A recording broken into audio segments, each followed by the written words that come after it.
ஒரு சமயம் இந்திரன் பிரம்மதேவரை பரீட்சை பண்ண வந்தான். 2 கதை சொல்ல போறேன், 2 இல்ல 3 கதை சொல்ல போறேன்.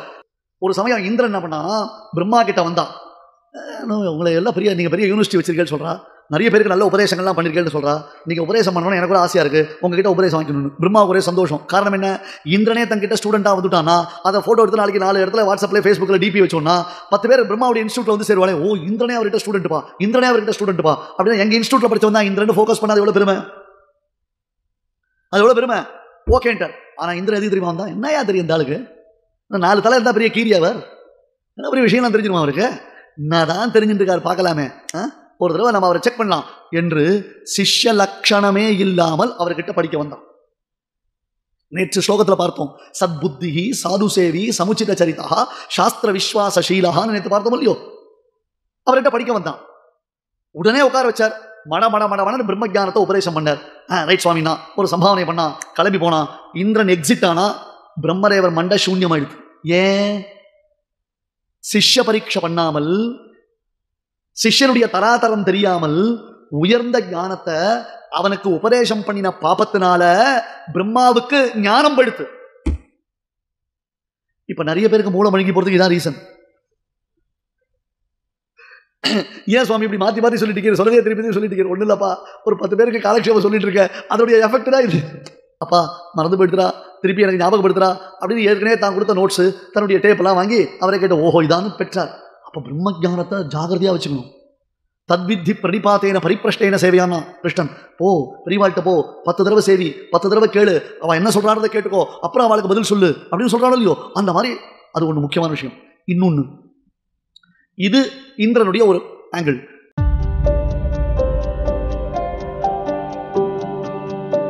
இன்னொரு சமயம் விரோச்சனன் இந்திரன் இவர் 2 பேருமே ஆத்ம தத்துவத்தை தெரிந்து கொள்வதற்காக பிரம்மா கிட்ட போனான். விரோச்சனனும் போனான், இந்திரனும் போனான். இந்திரன் இப்ப சிஷ்ய லட்சணத்தோடு இருக்கான். அந்த கதை வேற, இந்த கதை வேற, அது எதையும் கன்ஃபியூஸ் பண்ணிக்கூடாது. அது ஓவர், அது வேற கதை, இது வேற கதை.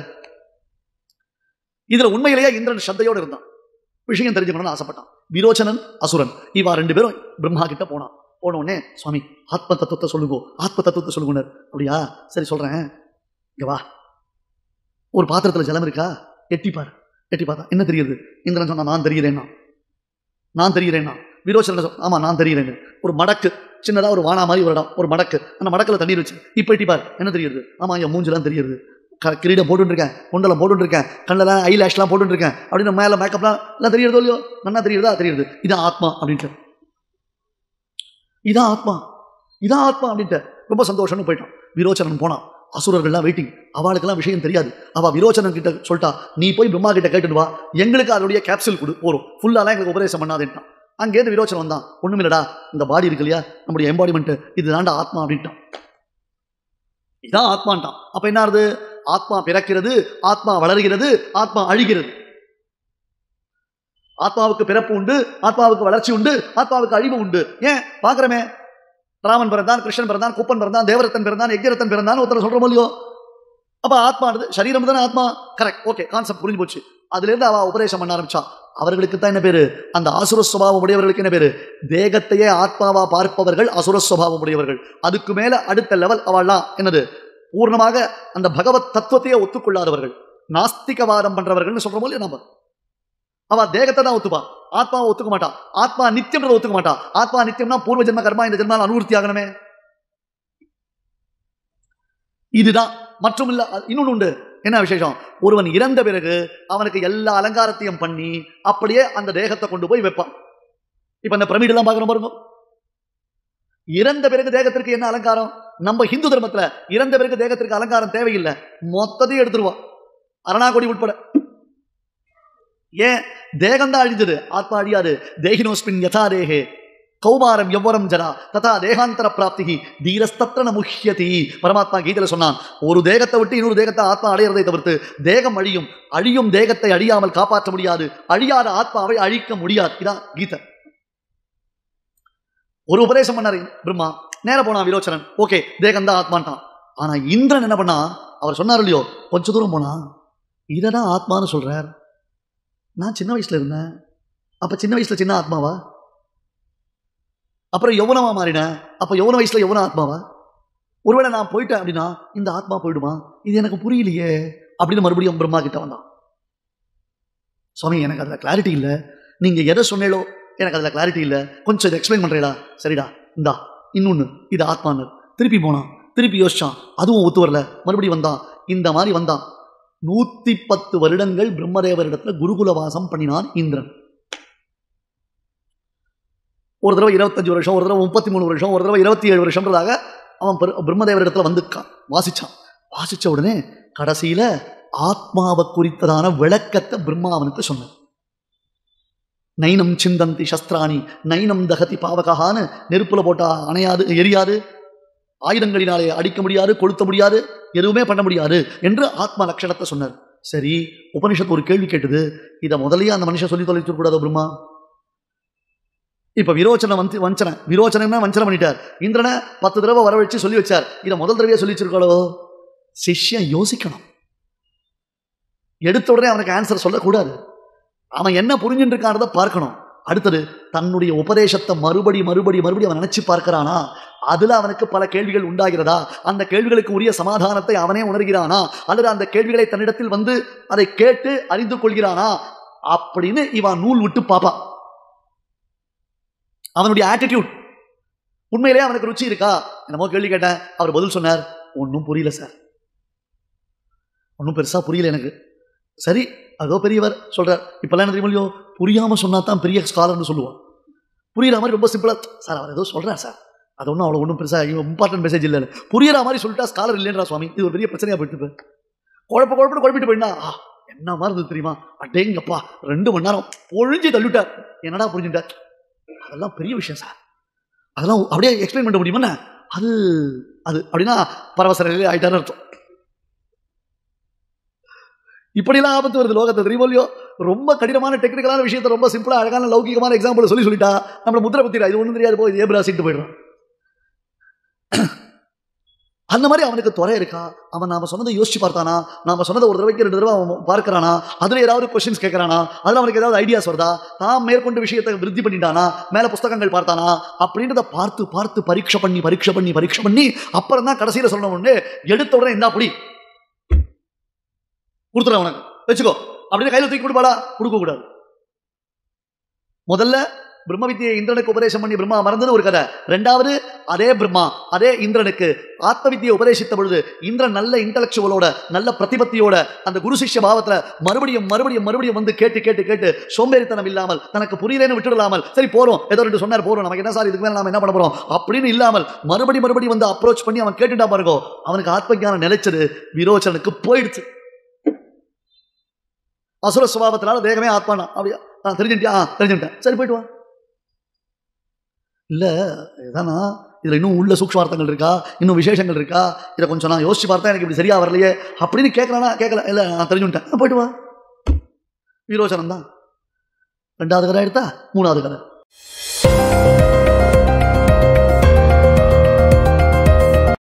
ஒரு திருடன், அந்த திருடன் பெரிய கொள்ளக்காரன், அந்த ஊர்லயே பெரிய கொள்ளக்காரன்.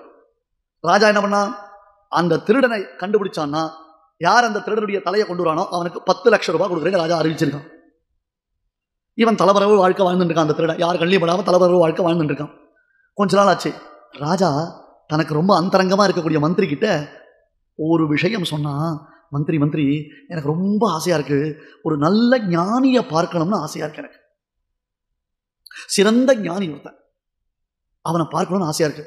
அப்படி மட்டும் ஒரு ஞானியை பார்த்துட்டேன்னா என் ராஜ்யத்துல பாதி அவனுக்கு கொடுத்துருவேன், என் ராஜ்யத்துல பாதி சொத்தை நான் அவனுக்கு கொடுத்துருவேன்னா நீ ஏதாவது பண்ணி கண்டுபிடிச்சு கூட எனக்கு ஒரு ஞானியினுடைய ஆசீர்வாதம் வாங்கிக்கணும்னு ஆசையா இருக்கு, எனக்கு ஒரு ஹெல்ப் பண்ணேன்னா.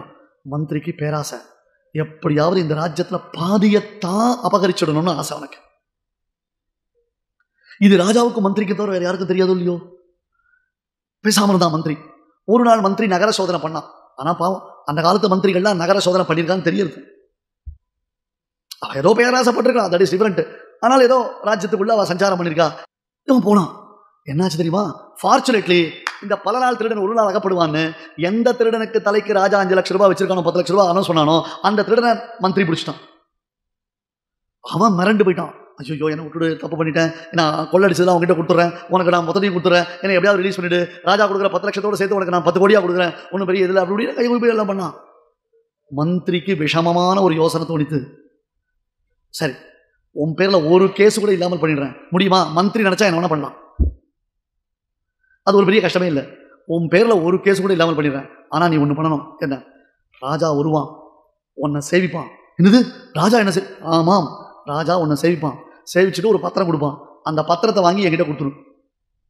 நான் உன் பேரில் ஒரு கேஸ் இல்லாமல் எல்லாத்தையும் கிளியர் பண்ணிவிடுறேன். ரெண்டாவது, நீ கொள்ளடிச்ச சொத்தை நீயே வச்சுக்கலாமல் ஏற்பாடு பண்ணிடுறேன். நீ சௌக்கியமா நீ இருக்கலாம், நான் சௌக்கியமா நான் இருக்கலாம். என்ன டீல் ஓகேவான? இந்த டீலிங் எனக்கு பிடிச்சிருக்குன்ட்டான்.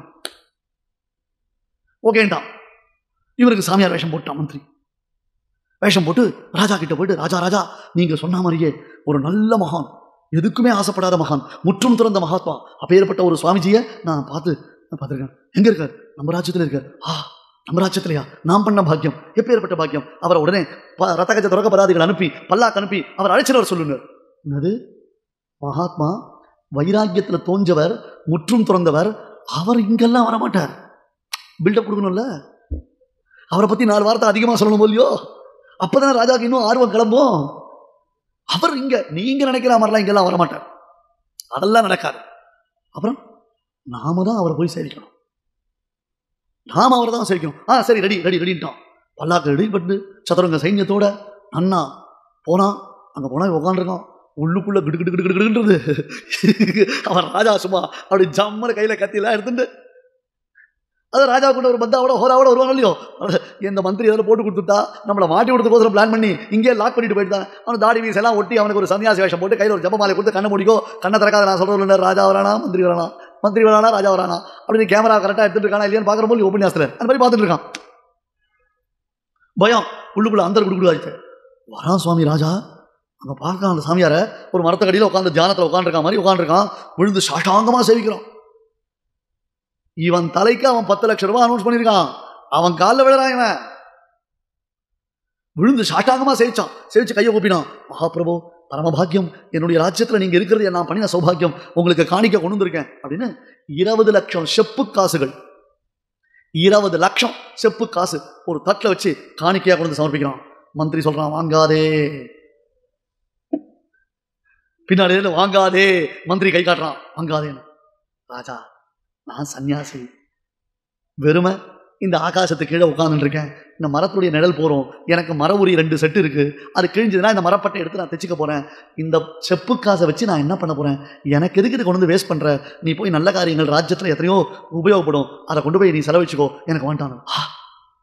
என்ன மகான் இவர், 2 லட்சம் செப்பு காசு வச்சோடனே டே எண்ணி உள்ள வைடா அப்படின்னு சொல்றது விட்டுட்டு வாண்டான்றாரு. என்ன வைராக்கியம் சார், என்ன வைராக்கியம் சார். சுவாமி 20 லட்சம் வெள்ளிக்காசு சமர்ப்பிக்கிறேன், ஏத்துக்கோங்க. மந்திரி பார்த்தா அவன் இதை எதிர்பார்க்கல. 20 லட்சம் வெள்ளிக்காசா, இவன் கொள்ளடிச்சதோட டபுள் பங்கு இருக்கும் போல இருக்கு, நாம டீல் பேசுறதோட அதிகமா இருக்கும் போல இருக்கு, எங்க இவன் ஒத்துட்டு போனாலும் பயம் அப்படின்ட்டான் மந்திரி. இவன் சொன்னான், ராஜா என்ன நீங்க என்ன தொந்தரவுப்படுத்துறீர்கள், எனக்கு எதுக்கு காசுகள்லாம் வேண்டாம் விட்டுடுக்கணும். இப்ப 50 லட்சம் தங்க காசு. மந்திரிக்கு மயக்கமே வந்துடுது. இவன் சொன்னான், சாமி வேண்டாம் எடுத்துக்கோ, என்னை திருப்பி திருப்பி என்னுடைய வைராக்கியத்தை கொலைக்காதீங்க, என்னை டெம்ப்ட் பண்ணாதீங்க, நான் இங்க அப்புறம் இருக்க மாட்டேன், எனக்கு வேண்டாம். ராஜா பார்த்தா விழுந்தான், சேவிச்சான். இந்த தடவை அந்த பத்திரத்தை கொடுக்குறான் ராஜா. சுவாமி, ஒரு மகானுடைய பாதம் பட்ட புண்ணிய பூமி இது, இத்தனை நாள் என்னுடைய ராஜ்யத்தில் கிடைக்காத பாக்கியம் எனக்கு கிடைச்சிருக்கு, என்னுடைய முன்னோர்களுக்கு கூட கிடைக்காத பாக்கியத்தை நான் பெற்றிருக்கிறேன்.